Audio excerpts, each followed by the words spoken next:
monkeys, ghosts, shoes. I could go on, and I will. People have sued and have been sued for some of the most lunatic reasons. I never cared much before, but with 100 subscribers under my protection, well, now I'm just pissed off. And yet it's 100 subscribers in under 2 months with no bots, AI ads. YouTube's freaking out because I broke the algorithm. They're trying to hunt me down. I can't prove that, but if you want to be part of Drifting Legion with a bunch of old geezers and hags, you know what to do. Back to the matter at hand. I realized that my precious subscribers don't know how easy it is for beautiful people like themselves to walk straight into a legal bear trap set by greasy lawyers, arrogant jerks, scam artists. So on today's episode of Cautionary Tales, we're going to go over 10 of the most ridiculous lawsuits ever. Now let's do this, bitch. Number 1, the Great Hot Dog Lawsuit. Alright, so I actually do kind of agree with this one. In 2009, John Coomer, I know, right? was just trying to enjoy a Kansas City Royals game when all of a sudden, BAM! A hot dog thrown by the mascot slugger lands right into his eye. Coomer sued, claiming a detached retina and arguing that airborne wieners were just way too dangerous. The jury? They said, nope, your fault, buddy. They ruled that flying food is an inherent risk of baseball, and since Coomer I know, right? had been to 175 games, he should have known that the hot dog danger was real. I wonder if he went with his brother Edger. Right? But Coomer appealed, and get this, a higher court reversed the verdict. The judge famously stated, and I quote, "The risk of being hit in the face by a hot dog is not a well-known incidental risk of attending a baseball game." Which, I don't know, the guy might be a party pooper, but if Coomer is getting pegged in the eye so hard, PG, that he's getting damage to his retina, I don't know. I never go to a baseball game and think that there's a potential chance of me damaging my eye from a hot dog. Yeah, from a baseball, maybe that's happened before, but from a hot dog, no, that's call me lame, but don't call me an edger or Coomer. Number 2, the hostage holdup. Next, we're going to Topeka, Kansas for a truly wild tale. In 2009, convicted kidnapper Jesse Dimmick, on the run from the police, broke into the Rowley family's home. During the standoff, he kind of becomes buddies with them, and they give him a bunch of Cheetos and food while they're watching shows. But right before he goes to sleep, he says, "Hey, we're good, right? You guys are my hostages. We got a thing, right?" And they were like, "Fool, you don't even have to ask." So he goes to bed. I feel like it should be obvious, but the Rowleys left the house, and the police came in, and they busted him. After his arrest, Dimmick was convicted of kidnapping, and the Rowleys had a lawsuit against him. And the man went big brain. Countersued the Rowleys for $235,000 for breach of contract. Luckily, or not luckily, kind of just like, no duh, the contract didn't hold up in court. The Rowleys did eventually drop their lawsuit against him. Yeah, some lawsuits are just not legally binding, even if you have a gun pointed to the person's head. Number 3, the dangerous Nike weapon. Ever thought your shoes were a weapon? Well, a pimp named Sir Giorgio Sanford Clardy did. Let us pray the pimp's prayer. Lord, please pray for the soul of this bitch. This convict, sentenced to 100 years for stomping on a man's face with his Air Jordans. Dude, not the Jordans. Hell no. Sued Nike for a whopping $100 million. His claim? This one's actually kind of legit. He said Nike should have warned him that his shoes were dangerous weapons in disguise. Nike's lawyers just said, no defect. There's no danger if they're used as intended. The judge quickly dismissed the outrageous lawsuit. Still, Nike reportedly shelled out over $1,400 in court fees just to deal with it. Nobody tell this guy about Timberlands.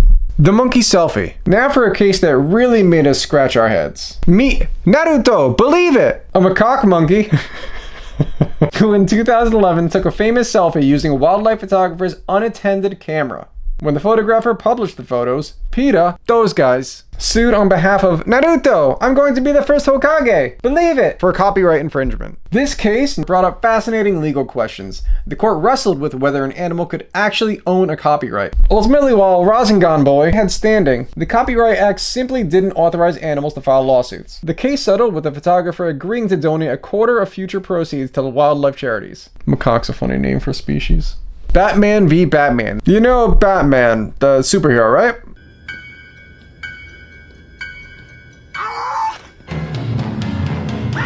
You know Batman, the city in Turkey, right? Konnichiwa. No, you do. In 2008, the mayor of Batman City sued Christopher Nolan and Warner Brothers, claiming they used their town's name without permission. Mayor Hussein Kalkin, with either a brilliant sense of humor or none at all, declared, "There's only one Batman in the world." God, I hope he was serious, because that's awesome. The gall. He demanded royalties, compensation for psychological impact, and even blamed the Dark Knight films for a high rate among women in the city. Unsurprisingly, the lawsuit went nowhere. The ladies' man. Ever been disappointed by advertising? Well, in 1991, Richard Overton sued Anheuser-Busch for a staggering $10,000. His claim? Bud Light's commercials featuring beautiful women falsely promised he'd attract ladies if he drank their beer. I am the liquor. Despite downing more and more beer, his fantasies of women fawning over him just never came true. What the heck? He claimed emotional distress and financial loss. The Michigan Court of Appeals quickly dismissed the case for a failure to state a claim. I mean, I wonder if the guy's hot anyways. But I'm gonna guess not. Defying the laws of physics. In 2005, Minnesota resident Christopher Roller sued illusionist David Copperfield for $50 million. Roller genuinely believed that he was God, and that illusionists like David Copperfield were illegally stealing his power and improperly using it on these, vile acts of trickery. Look down, Nathan. Oh shit! You just busted a nut! Oh! I actually hadn't looked at this guy either, but I wonder if he is what I pictured God to look like. Hi, my name is Chris Roller. I'm the True Man in the Truman Show. The reason why they watch me is I am on this journey to be a full-flown god of some sort. Small g, if not maybe the big G.